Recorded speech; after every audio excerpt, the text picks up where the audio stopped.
Now then, the question we're going to ask in our analysis is how much air is in them. Well, in this cotton kind of stuff, there's not a whole lot of air, so that's pretty lousy.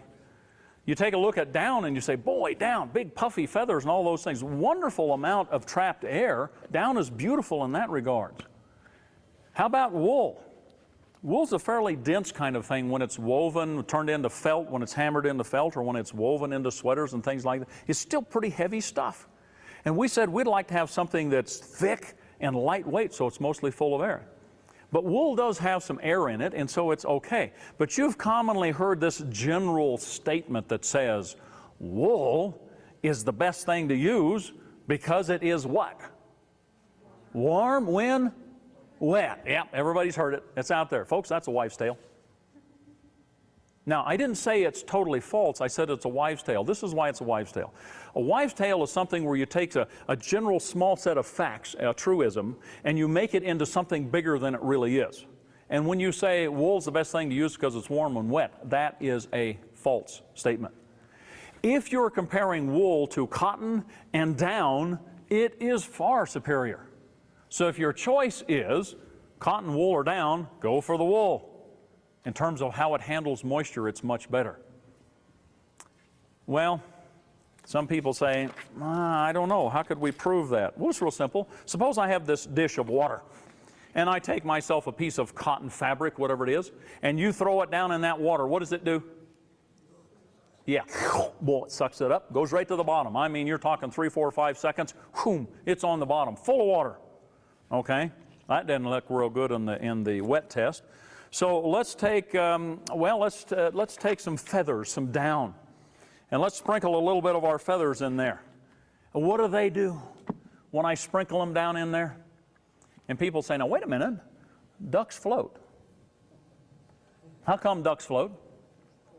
Yeah, you ever seen what a duck does most of the time, a duck or a goose or any of those things? What are they doing out there? It's called preening. They got that bill going through those feathers all the time. They're picking up oils that come out of the preen gland and they spread them out. They have to spend half their life doing that because as long as they keep their feathers oiled, they're waterproof. When you take them away from that duck, he's unhappy about that to begin with, and then they're no longer maintained. And when they get wet, guess what they do when you put them in water? They suck up the water. Now, they won't sink to the bottom, but they're sucked right down into the meniscus, the surface tension of the water, and they're just full of water. Okay? Now then you say, how about wool? What if we take wool and throw it in water? Guess what it does? It is interesting and it is superior because when you first throw it in the water, it lays on that water for quite a while. As a matter of fact, you may be 2 or 3 minutes, but you can start to see the water work up through those things. And then after several minutes, it's on the bottom the same as cotton. So wool is much slower on its uptake of water. That's what's good about it.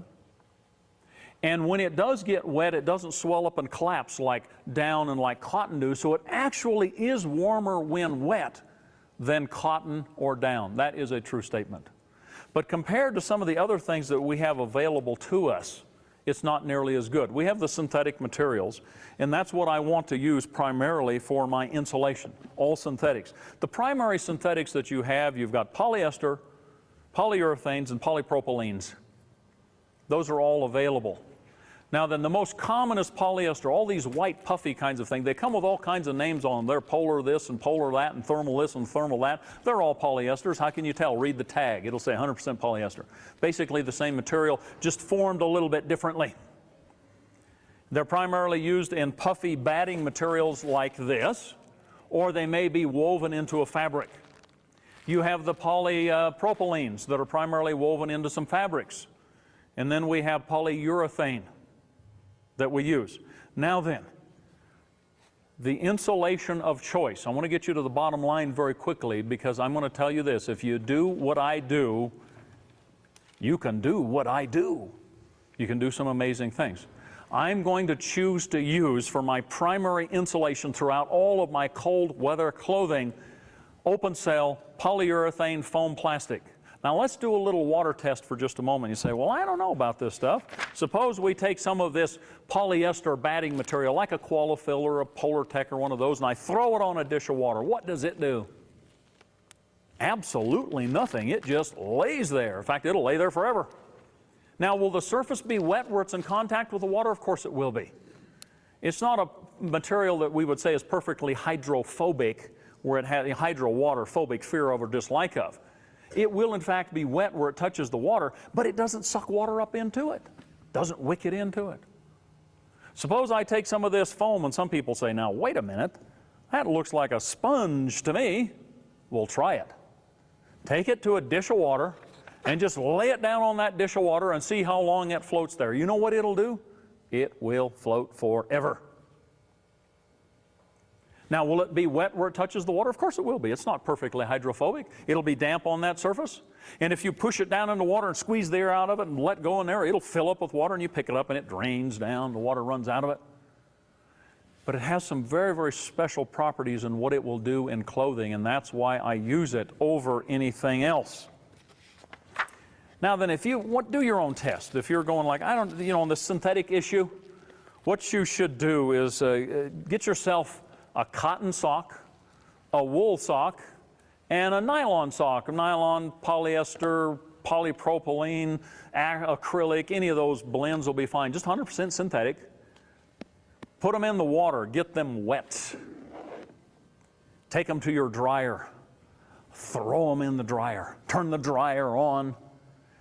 Come back in 15 or 20 minutes. What do you have? You have a cotton sock and a wool sock full of hot water, and you have a dry nylon sock.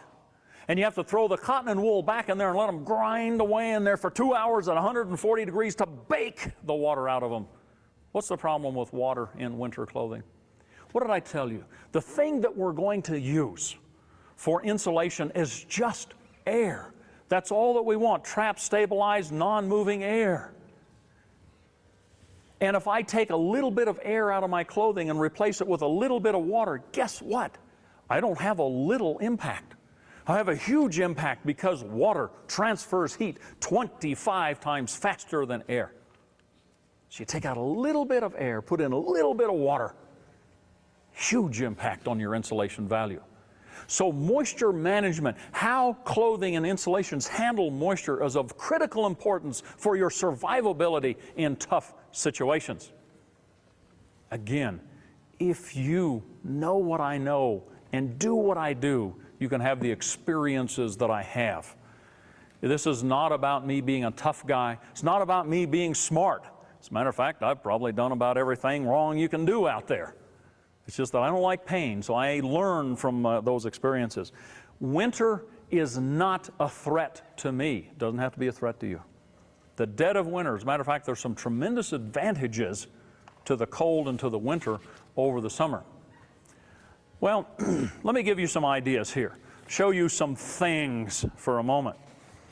And again, I'll say my frustration. It's not really a frustration. It's just that we don't have enough time in this class to teach you everything about this. But I can give you the principles of how and why it works. And you can take and invent these things. You really don't necessarily have to have more if you will just go play with it. But if you would like, be glad to teach you everything that I know how to teach. And that's why we're publishing these things on videotape. This one, and then the entire Winter Without Worries series, where we'll teach you to make mittens, walk you right through the process. It may look like this. This was made by one of my students. I traded her for it because she did a beautiful job on the mitten, a very nice job. This has probably, I don't know, $3 worth of material in it, maybe, if you bought it all at retail. But it will outperform any $100 mountain climbing, super duty, whatever the heck it is, this and that in there. It will beat it hands down.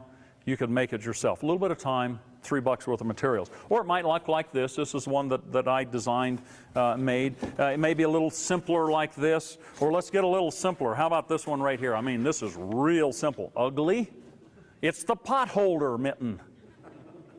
Extraordinary performance in a simple little thing. So you can make things like that. You can make a hat. Here's a hat, and you say, well, that's, you know, a pretty nice hat. Looks, yeah, I know, everybody, boy, that's goofy. Remember what I said? Style is being warm at 40 below zero. I don't care how it looks. Now, the Marines that I was working with, and they wore a lot of these hats out there testing the equipment, they dubbed it the FUD hat, the Elmer Fudd hat. And I'm proud of it. No problem with that. Well, you say, what does that thing look like? I mean, that looks pretty complicated. Let me give you the shape for the basic shape for the hat. Here's a piece that looks like this, okay? And then there's a round piece like that. You say, how does that thing work? Well, you just wrap this thing around your head. We butt glue it back here or stitch it together. Then this folds up to make a little bit of a brow on it for a bill, a sunshade. And then you have to put the top on it. Now, when you glue the top on, please help us. Don't make it any uglier than it is. If you glue it on flat like that, that is really bad looking. It's meant to be butt glued like this, and so it domes up over the top. And if you cover it with some fabric, it kind of looks like that. Now then, what's the purpose of the fabric on here? Remember I said that this is open cell polyurethane foam? And what open cell means is simply this, that the bubbles have been popped. All the walls between the bubbles have been popped. And so I can breathe right through it. The air will pass through it. Means the moisture will pass through it. That's what we want. There's a law of physics that says the moisture wants to get out. I'll tell you about that in a minute. But the problem is if I just have raw foam on and a hat and I go out, stand outside in a 30-mile-an-hour wind, guess what? Blows right through and it carries the heat away. So we want to cover it with something like fabric or just put a hood over top of it so the wind can't blow through it. And it's incredible insulation. You know, this hat, what have we got? $1 worth of material here, maybe. If you do this, you might have $2.50 worth of materials in. Now, you've got some time in it, and you've got to take that into account, but it's not terribly expensive to make. You can make whole clothing out of this stuff. Oh, here's a really ugly hat.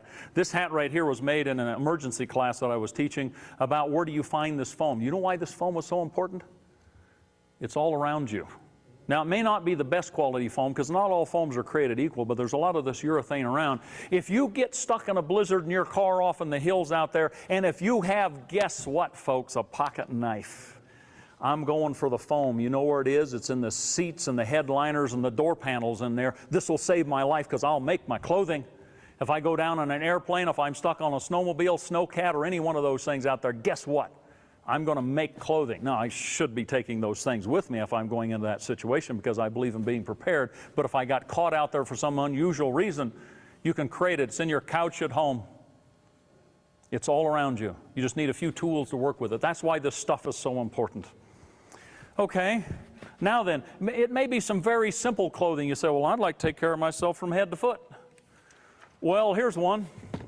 Pair of pants. These pants are quite old. As a matter of fact, you remember that picture of me going through the hole in the ice? This is the pants right here, and this is the foam that was in them. We call this the roll and stuff method. This is a pair of pants that I got from a secondhand store. It cost me $1. And then inside of this, I don't know, I've got maybe $4 worth of foam, $5 worth of foam, I'm not sure what it is, inch thick. And it's just cut out in a kind of a funny shape and just rolled up, stuffed inside, and then I stuff me inside of them with them. That's it. It can be as simple as that. Now, that's not nearly as convenient as some other things that you can make, but it'll do an excellent job. And in an emergency, you could just put that together. If you had a little bit larger clothing, stuff some foam in them. Now, you don't want to wear much underneath this. You want to put some cotton long johns underneath these things? I don't think so. You should know better now. Matter of fact, I don't want a cotton t-shirt. I don't want cotton anything underneath it. As a matter of fact, the foam will work extraordinarily well right next to bare skin.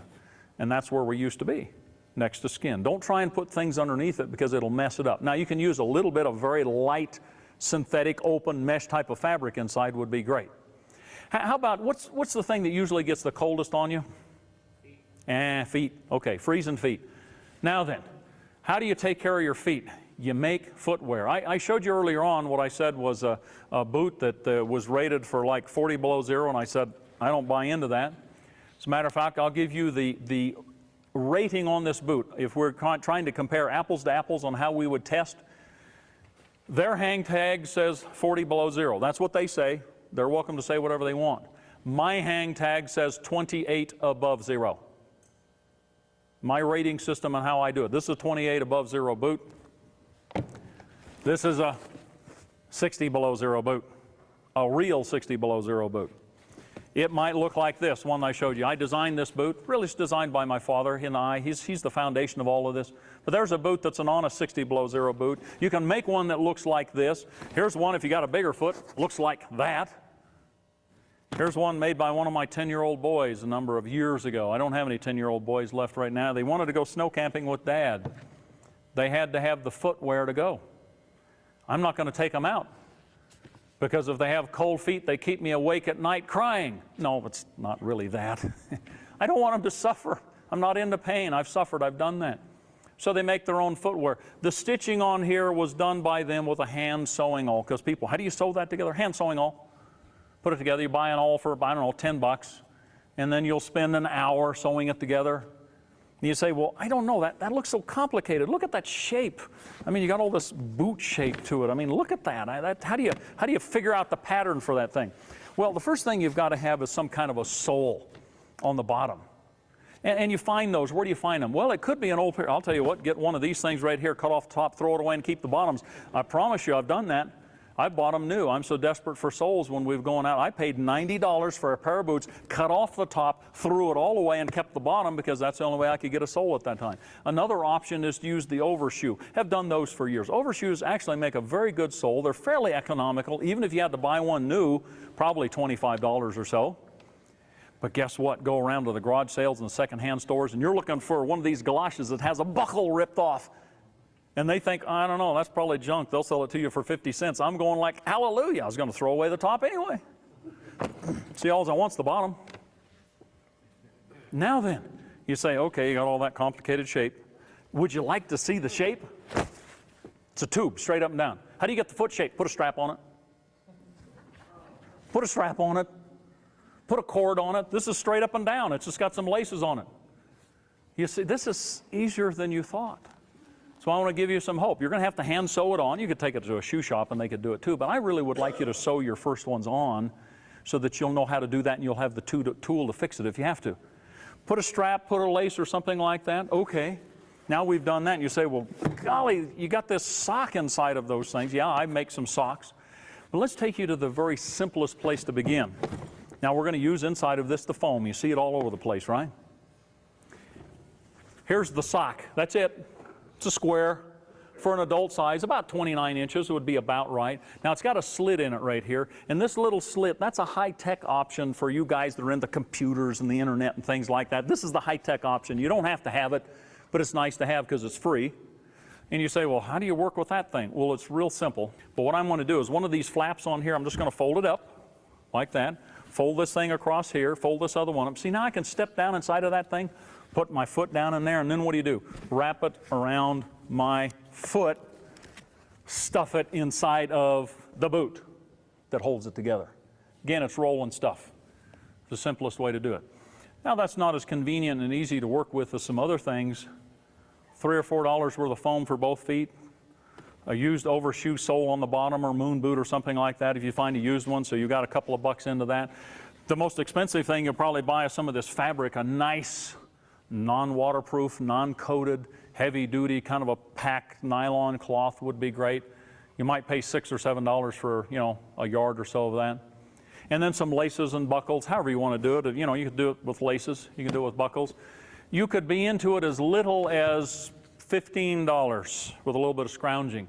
If you had to buy everything new, buy a pair of boots and cut them apart, you couldn't spend $100 to make those things, but this $100 thing that you would make would outperform any other boots you can commonly find out there, and it'll take care of your feet 20, 30, 40 below zero beautifully, wonderfully.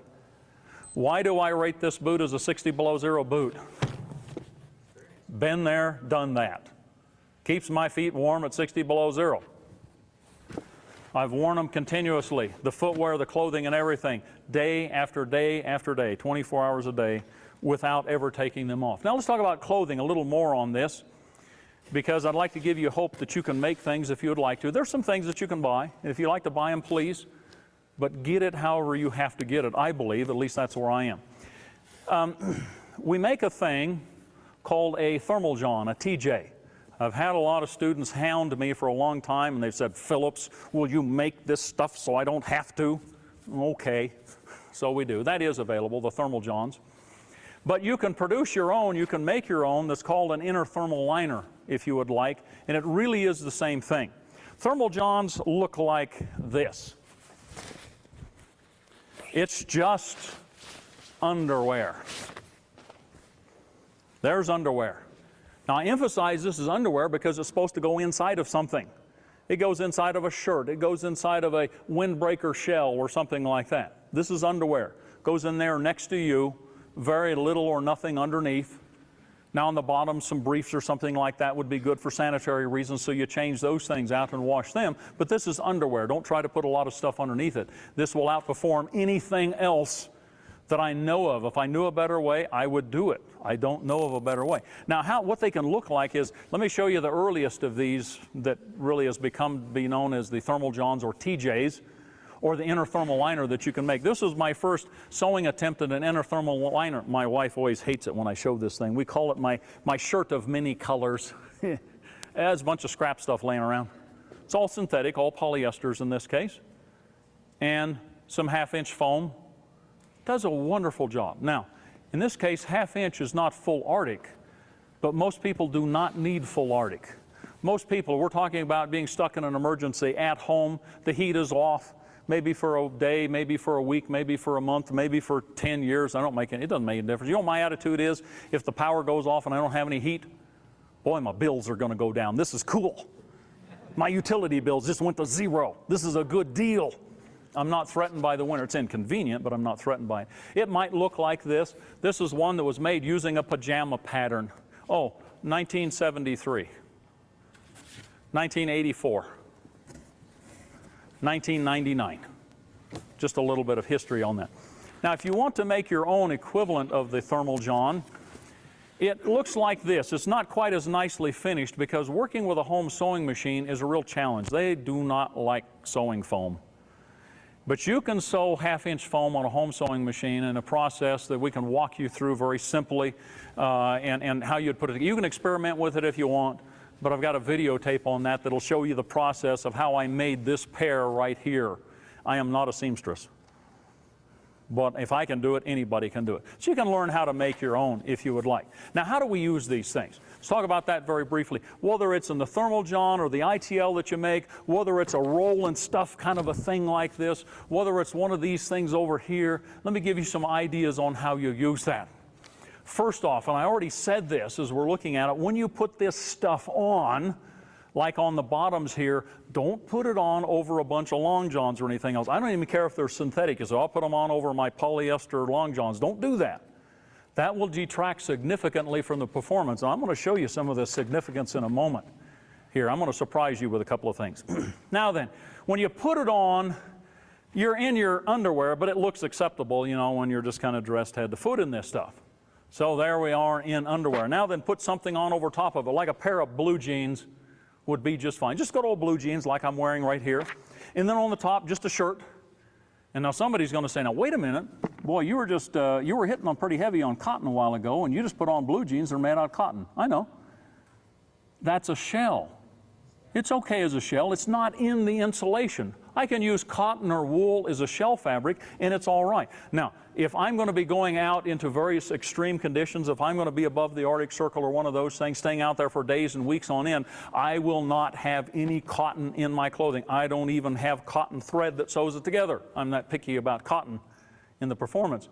But for the more normal types of things that you will see, I'm going to tell you, as a matter of fact, my recommendation, my request is that you go ahead and put cotton or wool over top of it. And if we're talking about children in a home setting where the heat is off, I'm going to tell you that you must, I didn't say it's a nice idea, I said you must put them in cotton and wool as a shell fabric on the outside. Why do you think that is? Consider these synthetics that we're using. Nylon, polyester, polypropylene, polyurethane, they're all plastics. What do plastics do? They melt and or burn. And if you're in a home setting, particularly with children that don't have really, you know, they don't have the experience and the reasoning power to recognize danger or problems out there. And if you're in a home and you have some candles and you have a fireplace and you have a kerosene heater or a radiant heater or a propane stove or whatever it is, you've got some flame and heat sources around there that could get you into trouble, particularly children, because they won't think about it as they reach across that candle out there with their all synthetic sleeve and they melt a hole in it, which means that mom has to make something else. Or if it catches on fire, we could have injury here. You cover it with cotton and wool because cotton and wool do not melt. And they're very slow to burn, particularly if you've been using them outside because they're always wet and they have to dry out before they can burn. So cotton and wool are very, very good shell materials, particularly in a home setting. When I go camping, when I'm out there experimenting, testing, or training, I don't have any cotton out there, but I also don't have any fire. I don't need fire. I don't want fire. Fire is a hassle. It's a pain. It's difficult to keep going. It's unreliable. It's all of those things. That's why it's at the bottom of the list. I have a little bit of fire in a stove that I'm using for melting some snow and those types of things. I don't have to, but I do that most of the time. And I'm aware of what the hazard is. I stay away from it. So I will use a 100% synthetic system very safely. But in the home, you use cotton and wool on the outside of your synthetics for safety reasons. Okay, so there I am in my, cotton shirt and my cotton pants. Now, when it comes time to go to bed at night, I'm kind of drawing this all together, some of the principles we talked about, some of the pictures that I showed you. Those pictures and what I was doing was not to say, look at all the cool things that he did. It's so you will not forget these ideas that I'm telling you, because winter does not have to threaten you. When it comes time to go to bed at night, what do? Well, I take my blue jeans off and my shirt off, and I put my pajamas on over top, and I go to bed. I'm going to sleep in these things. Why? I got a cold house. Folks, I'm a wimp. Maybe you guys are tough. I'm not. I'm a wimp. If I'm outside camping and it's 20 or 30 below zero, I do not like undressing out there because it hurts my poor little pink body. It's as simple as that. And so I want to keep my insulation on, so when I get ready to go to bed at night, all that I do is I take off the shell to my footwear. In this case, whether you made it, this one's easy to take apart. I take off this shell, it stays outside and freezes. This is still on my foot. I go to bed with this on and all the rest of my Arctic clothes on, zip down into that sleeping bag, fully dressed. Guess what? Sleep warm. If there's a little bit of moisture in there, it comes out during the night. There's not very much, but if there is, it comes out during the night. And then in the morning, what do? I get up. Fully dressed and fully insulated, slip the shell back on. If you're at home, if you have this insulation on, you may just lay down in the cool house with nothing more than your inner thermal liners, TJs, or your rolling stuff, whatever you've made on, just lay down. But if the house is really cold, you might go to bed in your regular bedding. What I'm telling you is you don't have to have mega bedding on because you're wearing part of your bedding. See, when I camp, I'm wearing my sleeping bag in the winter. I don't have to carry as much sleeping bag. Remember, I'm lazy. So I'm going to wear part of my sleeping bag. When I go to bed at night, I just go to bed with my clothing on. Then in the morning, you just get up, put another shell on. Again, I'm insulated completely from head to foot, so it isn't a problem. Why do we need more bedding or more insulation when we go to sleep at night? Well, our activity level is lower. Our metabolic rates fall down, are lowered, and we don't produce as much heat. So we have to have a little extra insulation on so that we trap what heat that we do have. Well, just put on another shell, no matter what it is, it doesn't make any difference. Now remember, when it comes to going to bed, if you don't have this extra insulation on, you may have to have around your house a sleeping bag. Now some people say, well, I've learned that if it gets really cold and I don't have adequate clothing, I can just go to bed. So I'll just go to bed. Well, that works for a little while. You ever try to stay in bed all winter? I think you're going to have some kind of clothing so that you would be okay out there. Now, I want to break for a moment. We're going to take a little look at a video here. It's called the Thermal Johns Difference. And I want you to see a test that we did recently that'll point out some of this performance.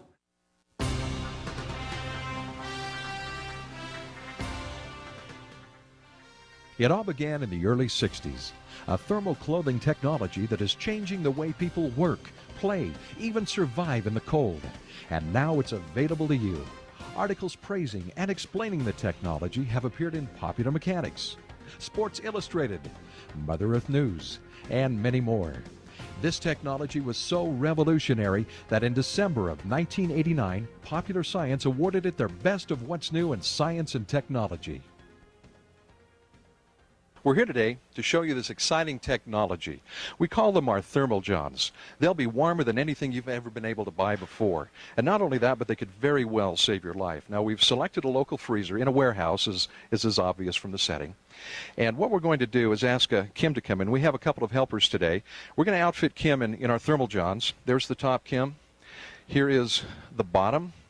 And, of course, we're going to need to put just a light shell on top of that. And we have someone else that we're going to outfit. John, why don't you come on in here? Now, this, of course, is the best that money can buy right now. This is fleece. And over here we have the well-known Thinsulate. John, why don't you take that? And let's not forget the Gore-Tex. Gore-Tex is one that is very popular right now. We're going to outfit John in this. We'll put Kim in the Thermal Johns, and we'll have a little surprise for you here in just a minute. We're going to show you what we're going to do. We need to get some dry weights, and we're going to do that right now. Now, once we get Kim and John into the freezer, what we're going to be looking at is the amount of moisture their systems will handle. One system will build moisture, one system will lose moisture. And in order to be able to evaluate that, we need to weigh the systems. We're going to do that right now. We've asked Brian to be our official observer today. Now, these are the Thermal Johns. Brian, why don't you get us a weight on those? The scales, by the way, are accurate to 0.2 of an ounce. 3 pounds, 2 ounces. 3 pounds, 2 ounces. Kim, why don't you come on in and get your Thermal Johns here? Now, don't go too far, because what we're going to do is something real exciting here, and we'll show you that in just a minute. John, come on in. We're going to outfit you. And Brian, why don't we get a weight? Now, this is the Thinsulate, the Gore-Tex, and the fleece. We'll get an official weight here. 7 pounds, 0 ounces. So 7 pounds even. Here you go. Now, John, the dressing room is just around the corner. Why don't you go ahead and get the world's best on? Kim, come on back in. Now, what we're going to do is going to be real remarkable, and it's going to be impressive. Now, we're going to do something very unusual, maybe even outlandish, with Kim's Thermal Johns. Kim, go ahead and put your Thermal Johns in that bucket right there. And we're going to have Brian come back in. Brian, come on in. I don't know if Kim was ready for this. We're going to take this 2 quarts of water. We're going to saturate Kim's Thermal Johns. Go ahead, Brian. Why don't you get down there and get some water on those Thermal Johns.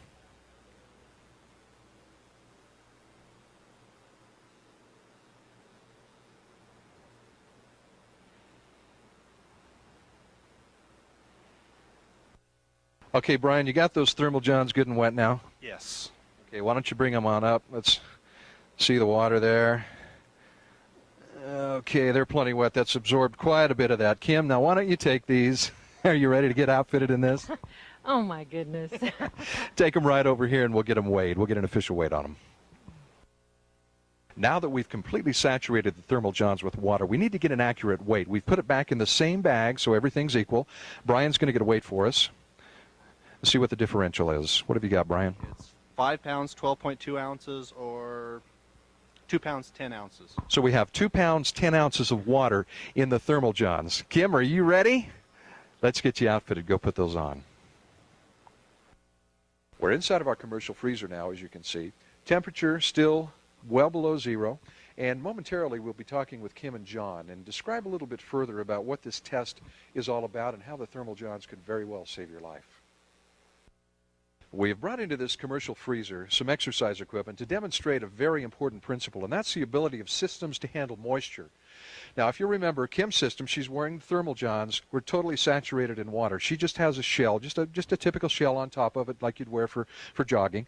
John over here, of course, has the military's best, as we described it, the Gore-Tex, the Thinsulate, the fleece, and some very low-temperature boots. What we're going to attempt to demonstrate here today, and I think we'll be able to do that quite effectively, is the system's ability to handle moisture.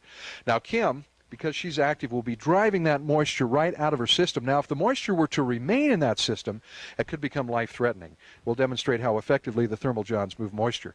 Now, John, on the other hand, as he works out, is going to be building moisture into the system. He came in dry, and he'll be getting wet. He'll be getting a little bit damp. Now, as that moisture builds in that system, he's going to get cold, and at some point in time, and we'll be there when this happens, that system is going to begin to crash. Point being that if your system can't handle moisture properly, it could become life-threatening. And that's the significance and the importance of how well the Thermal Johns can perform for you. We've asked Kim to step up here for just a minute. I want to show you how effectively the moisture is coming out of the system. You'll see it in the form of steam. And Kim and I will just hold our breath right now. Is that amazing?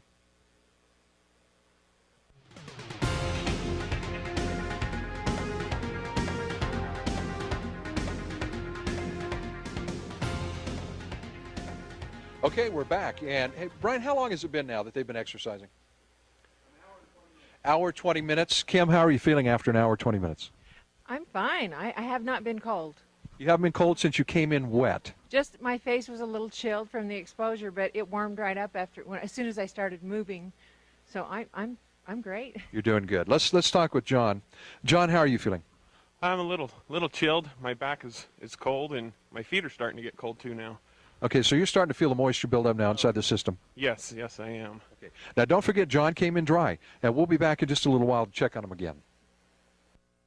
We asked Steve Mayer to join us with us in the freezer today. We outfitted Steve a number of weeks ago. Steve, of course, is a world-class paraglider, has the nation's largest paragliding school, Cloud9 Paragliding, also an extreme skier. After we outfitted you, Steve, what was your experience with the Thermal Johns? Well, you outfitted me in August, so I was a little skeptical at first, but I took it out on a day where it was above 90 degrees just to see how it would feel. And to my amazement, it really wasn't that hot. I wasn't sweating in the outfit, and which was really pleasant. One of the unique things with the sport of paragliding is we often start on the ground, or we always start on the ground, where it's really warm, and we fly up into the clouds where it's always cold. So the first week that I had it, I found a day where the cloud base was 10 degrees above zero, and that's the day that I chose to try it the first time. And was standing on launch where it was 85, 90 degrees, and really wasn't that bad, but of course it was cold, and I was sweating a little bit, getting some moisture going. And I launched, and I flew in a matter of about 15 minutes up to cloud base where it was below zero. It's about 10 degrees, according to the weather forecasters. And it was great. Didn't have any problems with moisture transfer. I'm used to wearing multiple fleece layers where I'm always venting. I'm flying, trying to stay active flying, and I'm also trying to push the moisture out and unzip things and zip things, which is a pain. And this was wonderful just to be able to wear this light shell over the Thermal Johns. Got up to cloud base, and I really didn't even think about it. I honestly forgot about it until I was up there for a while, and then realized how I felt really natural. I didn't feel that temperature differential. And that's one of the things we wanted to demonstrate is with the Thermal Johns just being worn as the base layer, we could say underwear, you're able to put, as he has on right now, he's just got the Thermal Johns underneath his flight suit here.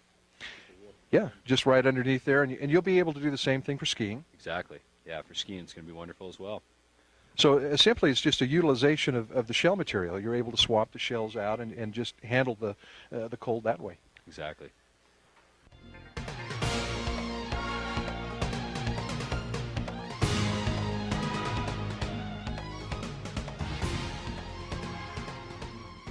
Okay, we're back now. Brian just informed me it's been 2 hours and 20 minutes into the test. We've had Kim and John. They've been jogging a little bit, doing some jumping jacks and staying active as well as working out on the exercise equipment. How are you feeling, Kim? I feel quite comfortable. I'm really amazed that I came in with wet clothing and I've never been cold. And you're just fine. You're I'm staying fine, warm. yeah. Good. All right, let's talk to John. John, how are you feeling? Same activity levels, and how are we doing? Cold. My back and my front are cold. My hands are cold. I have to keep them bunched up, and my toes are cold. And not only if I'm not moving, that's when they get cold. So if you're not moving, then you're in trouble. Yes, I am. I'd rather be wearing what she's wearing. Okay, we're going to come back in just a little while and chat with him further.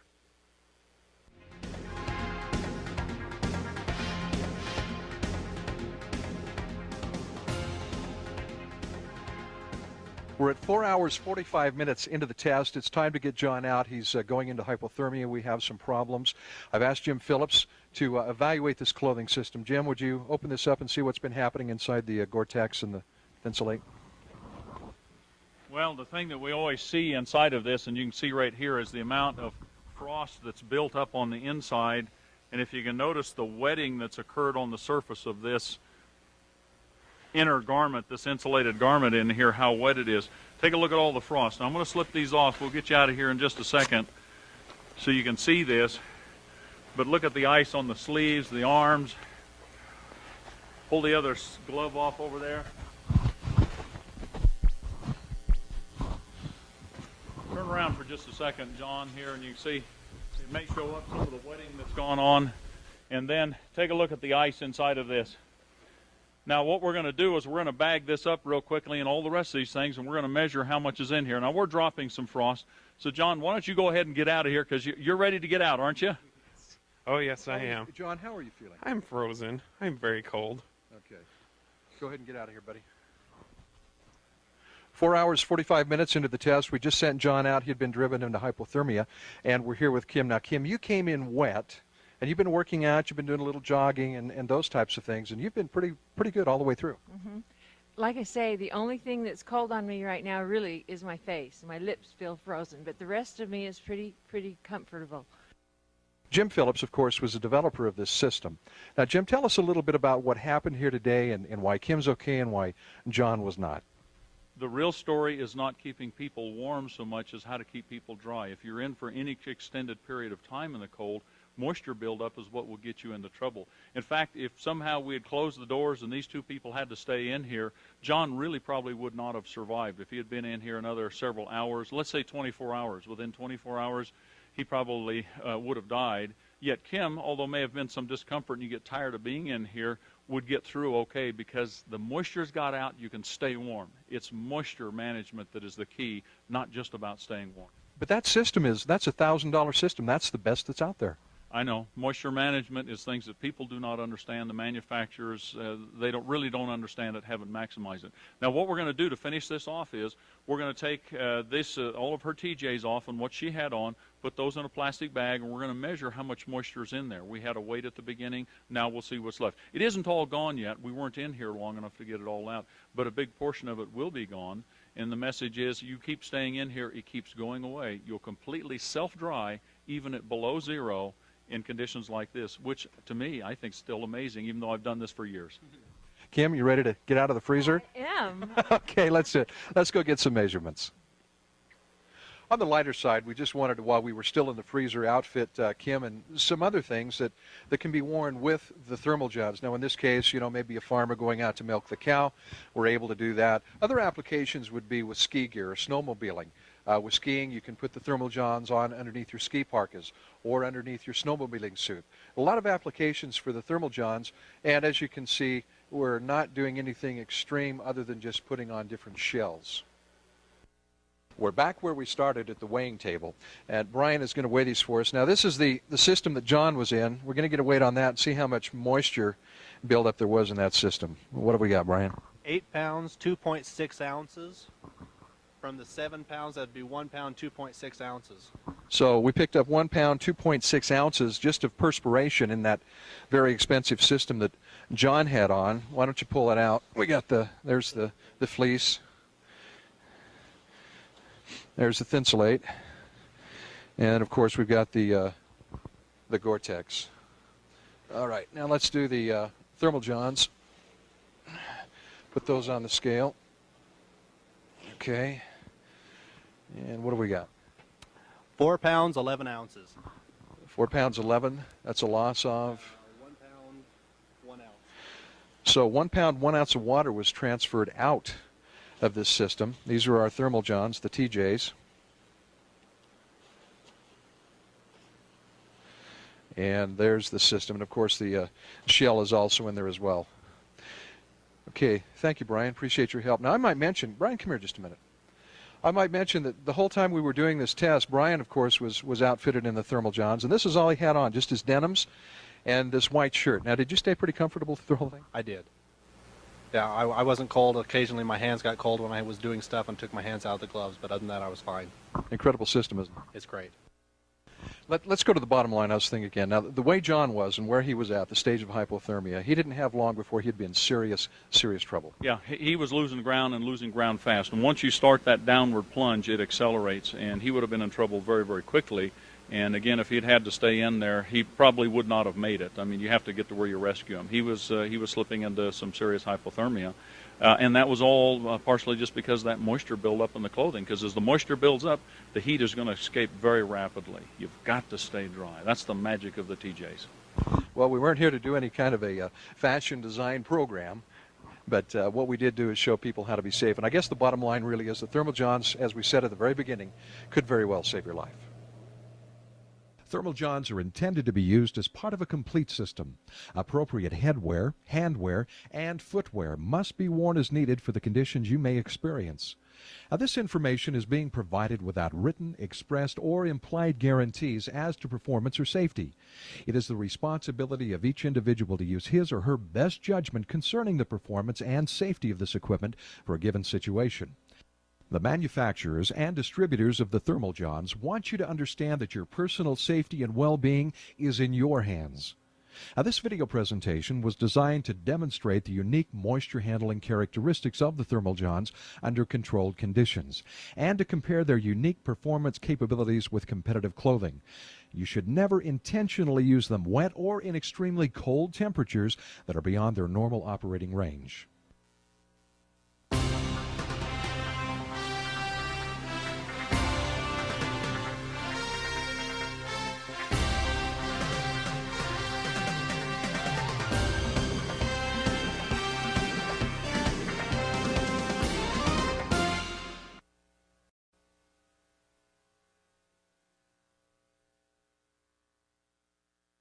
That's the thermal John's difference right there.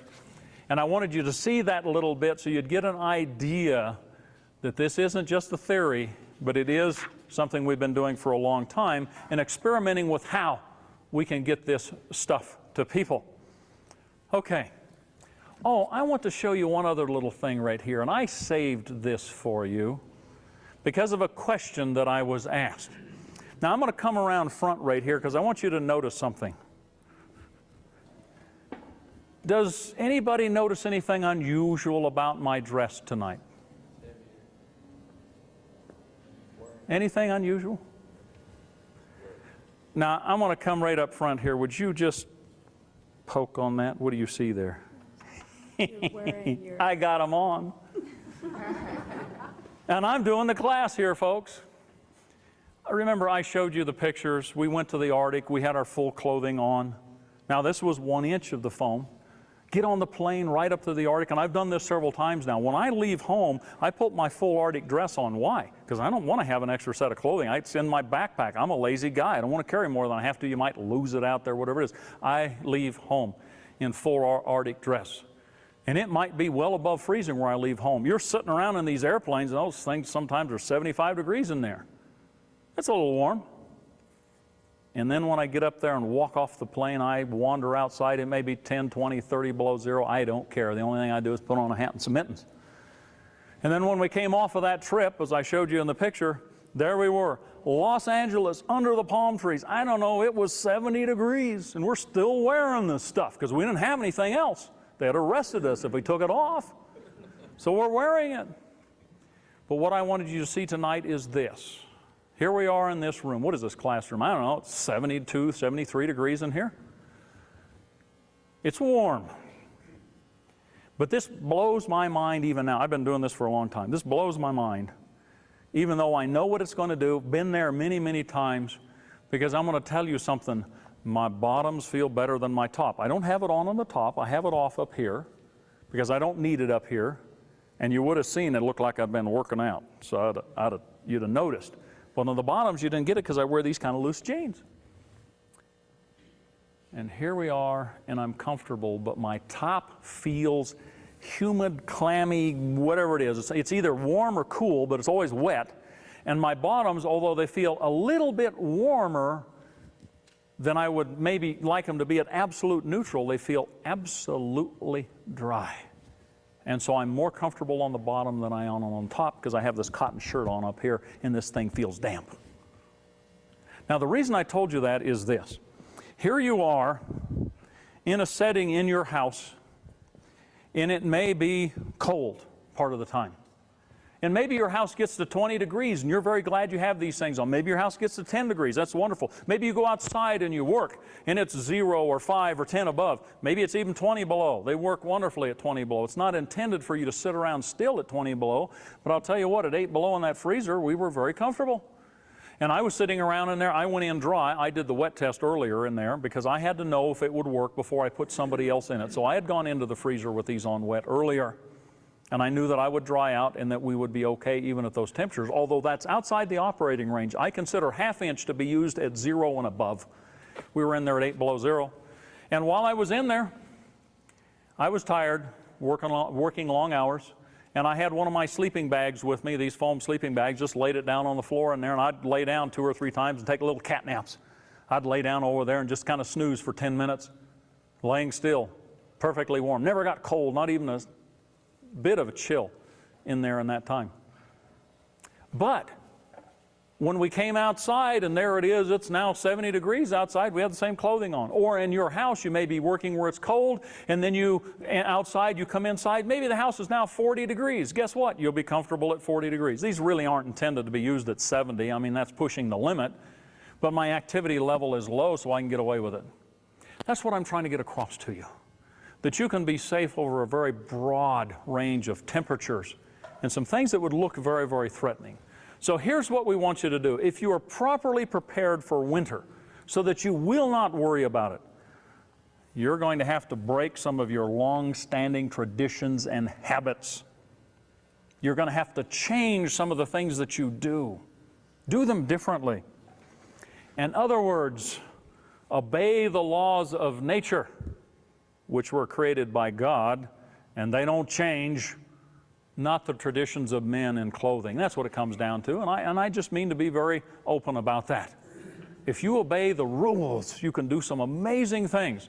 But the traditions that we have going around in our society out there and what people talk about and say you ought to do and try and what have you, most of those things are just wild guesses from somebody who read somebody's book, who read somebody else's book, who listened to somebody talk about something they thought was a good idea. Most of the people that are teaching things about emergency preparedness have never been there. Be careful about your sources. The last and most important step that you've got to do is you've got to change this theory and hope into fact and sure knowledge. How do you do that? What's knowledge? Just information multiplied by experience. What am I telling you? I'd like you to transform feelings of fear and worry into the freedom of peace. What did I tell you in class 1? I said it's impossible to fear anything for which you have true and complete knowledge, but you've got to have the knowledge. Once you have it, you don't fear things. So this is what I want you to do. Get this stuff, make things, whatever you do, and go play with it. Go try it. Go experiment with it. Here we are sitting outside. Remember that lawn chair that you put away in the fall, end of summer? Get it out. The next time it's 10 degrees. Put on whatever it is you think is going to take care of you. Go outside and sit out there. Now, if you're sitting outside and after 10 minutes you're in pain and dying, you've got a problem and admit it. You need to fix it. Change some things. But if you can sit outside for 4, 5, 6, 10 hours and be perfectly warm, comfortable, and dry, and let's say the temperature is 0 or 10 above or 10 below, I don't care. Whatever it is that you face, if you can sit around out there, then if the emergency comes, what's your attitude going to be? I'll be okay. I will be okay. Let me tell you how you can get some of this experience and how you can prove these things to yourself. And this is what I've had to do. What if it's July and you want to find out if this stuff works? Well, you can go down to one of these places where they sell vegetables and they have this cooler, and you can go in there and inspect the carrots for an hour. Pick up the heads of lettuce and say, I want the perfect head of lettuce, and stay in there. Now, that's not below 0. We didn't want it below 0. Try this out at around freezing. You know, they like to store vegetables at 34 degrees, 32 degrees, good temperature in there. Go stand around at around freezing for an hour or so, and if you're feeling like neutral, like nothing's happening, well, that'll tell you something. But the other one you might have to do is go down to where there's a cold storage locker. Now, you know, where you store meat, and you say, but I don't have a half a beef. No, you don't understand. You're the beef. Go stand in the locker in there. So be fair. Go rent one of those things for a month, and then you can go inside the locker in there. Now, they're going to wonder what you're doing. I'm serious, folks. I've done this. They wonder what you're doing in there. They're going like, what is he doing in there? Well, to make it go a little bit better, there you are standing at your locker. It works real well if you have a clipboard and a piece of paper and a pen, and you stand in there and you can open up the drawer and you can make little sketches of where you're going to put the chops and where you're going to put the burgers and where you put the frozen burritos and things. And if they ask you, what are you doing? Say, well, I'm just an engineer planning this out real carefully. And you go, oh, okay, I understand. See, if you tell them you're an engineer, it's okay. I can say that because I am an engineer. But you can quite literally do that. Here's a picture of me. I'm in a bagel factory where they have frozen bagels, and I had to get some answers in there. And you see in the one picture in there, I'm standing right in front of a fan that's blowing right in my face. Now, it's about 20 below 0, and I've got this little wind blowing in my face because I needed to know how my hood sealed up around my head, and it was all working. And then I would go over and just lay down on an insulated mat. And you see, I've got thermocouples on my body because we were taking temperatures to see what would happen. This was a new experimental design I was just testing and trying out. So I'd lay around for a couple hours, and then I would sit. You know the biggest problem with doing these kinds of tests? They're really boring. What you do. But what's really exciting about them is you're sitting in there and you say, oh my heck, I'm sitting here at 20 below 0, sitting around with a bunch of frozen ice cream and bagels or whatever it is, and going like, I feel like I'm at home in my living room.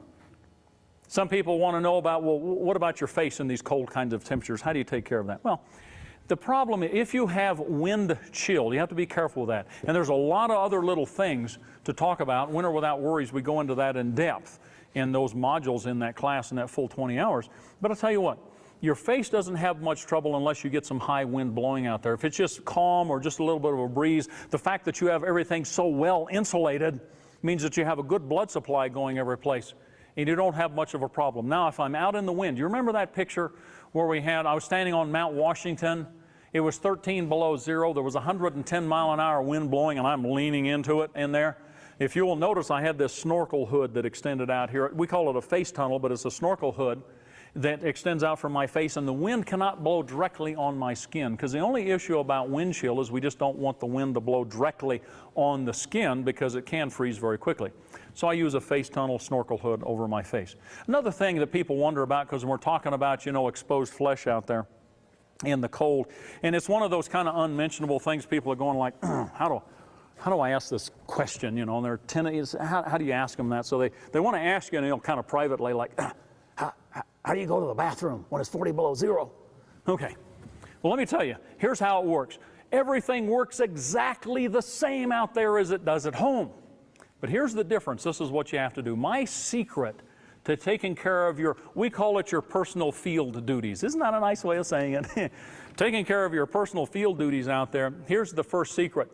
Do not take the Reader's Digest with you, okay? So the first thing is you just got to take care of what needs to be done and do it very quickly. You also like to have the clothing in such a way that it's fairly convenient to whatever you need to uncover, you uncover and take care of the business. And you don't want to be where the wind is screaming and howling, so you get where you're just out of the wind a little bit. And here's the bottom line. If you are toasty warm over all of your body, if you have a normal warm core temperature, and if you have full circulation, everything in your body, you know what? It's not that big of a deal because you don't chill down terribly out there. You're just fine. Have had to do those kinds of things many, many hundreds of times. It is okay. If you're properly insulated, taking care of the core, exposing a little bit of flesh for a few moments out of high wind is not a problem. No, it's not as nice as at home, but listen, you got to do what you got to do. It is as simple as that. Well, here's the bottom line to this whole thing as we get done. The conclusion is simply this. I'll bet in mild conditions, you're okay right now for an emergency. What you have is going to work just fine. If we were thrown outside tonight because we had a big earthquake in this area and everything fell down and there was no utilities and we were out here in the park next door, you know what? It'd probably be kind of a fun night out there to enjoy the stars and those things, even dressed the way that we are. We'd be okay. It might be a little chilly for a few minutes, but it wouldn't be bad. You just throw in one blanket and a little mat to lay on, no problem whatsoever. As the conditions become a little more moderate in the cold, in the wind, in the rain, most of the clothing that you have would probably work for that. I'm saying, you know, if the temperatures are 20 degrees, 35 degrees, 40 degrees, most of us know how to handle that. As long as we don't have extremes of wind and precipitation and we're just right out there in it, we'd probably be okay in moderate types of conditions. But when it gets to be the extremes, and when the extreme can be not only just cold and wind and precipitation, but it may be long periods of time, because some people say, well, I went elk hunting for 4 days once. Of course, you talk to those people and it's like, yeah, for 4 days I was shivering trying to warm up at home too. Some people, it took them a couple of days to recover, but they were coming home so they were okay. But what happens if that trip turned into 2 months? How would have it gone? This is where I ask you, please do not pretend about this one. Do not pretend that you have, oh, I think I have a parachute. I think I've got one, and I'm pretty sure I know how to use it. I think if things were really bad, I could probably figure out how to use it. And I'll bet it's a quality parachute. It'll probably take care of me. That's not good enough for me if I'm falling out of airplanes. I want to have the best parachute on planet Earth. I'm going to go to school with an experienced instructor that's going to teach me on the ground first. And then he's probably going to jump out of there with me. I'm going to watch some videos. I'm going to read the books. I'm going to do everything that I can. And then I'm going to go jump out of a plane with a parachute on. And then what will my attitude be about being in planes that something might go wrong and I have to jump out of the plane? As long as I have a parachute with me, I know how to use it. I will use it. And I know it's a good parachute because I selected it carefully. It has been tested and proven. I will be okay. In this area of cold weather and winter, in the extremes, it works exactly that way. Do not pretend. Having said that, I want to give you the absolute hope, the promise, the guarantee that if you will take these concepts and principles and experiment even with what we've talked about here and play with it and do these things, do them carefully, do them wisely. You don't have to wander out above the Arctic Circle next week. Do it in your backyard. Do it in your unheated garage. Do it on your front porch. Go up in the canyon around the picnic tables.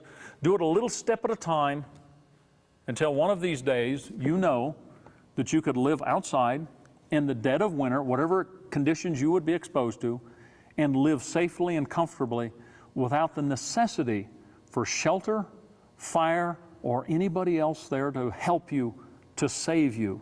You could take care of yourself and your children and your spouses and your friends and your neighbors. That's what this is about. So that's the idea that I would like to leave with you. You can do this, but you will have to do it. I can't do it for you. Well, thanks very much. I appreciate the opportunity to share these things with you, to share some ideas and concepts, give you some hope, give you the promise of what's possible to do. Now go do these things and share the word with other people about these things, because I don't believe that any of us are properly prepared until all the people around us are also prepared. That's why I like doing these things, to help other people get prepared. Have a great evening, and we will see you for parachute number 2.